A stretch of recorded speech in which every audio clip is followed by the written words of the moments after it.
Good morning, everyone. Another topic that patients have requested that I just give some information is really about jawline contouring. And one of the main points that one, as a practitioner, needs to look at is actually the jawline and the chin.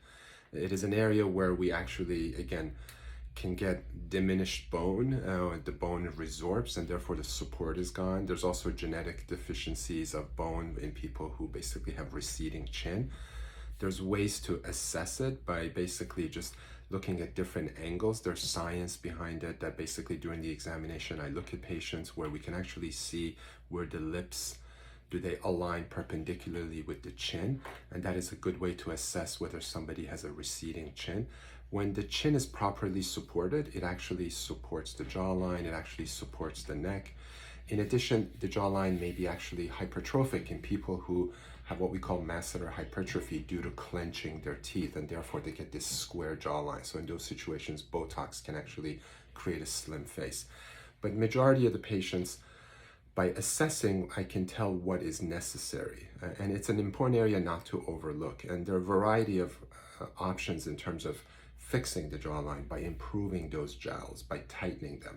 So one is filler. So if somebody has a receding chin, we can basically put fillers without masculinizing them and therefore create a beautiful chin and therefore supporting the jawline. So fillers are really a mainstay solution for treating the chin and the jawline.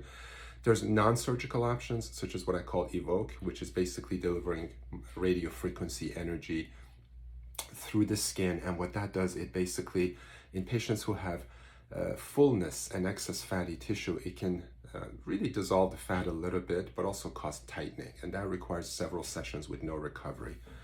There's also a treatment called Face Tight, which is inserting this cannula into the skin after the area is numbed. And basically what that does, it tightens the skin by tightening the fibroseptal network below the skin that is relaxed and loose. By tightening that, we can improve the jawline.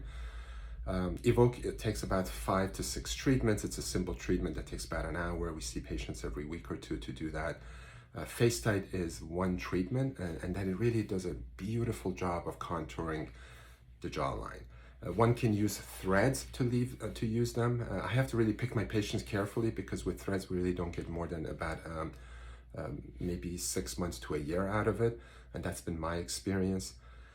And lastly, I want to talk to you about using liposuction. I love using liposuction. It is a beautiful way to improve, obviously, fullness in the neck, as well as improving the jawline, and basically using micro cannulas to cause tightening. Kybella is also another non-surgical treatment where basically we can dissolve the fat. Not the biggest fan, only because I find it causes a lot of heaviness. There are some patients who are good candidates for it. So I hope that answers some of your questions, and have a wonderful week.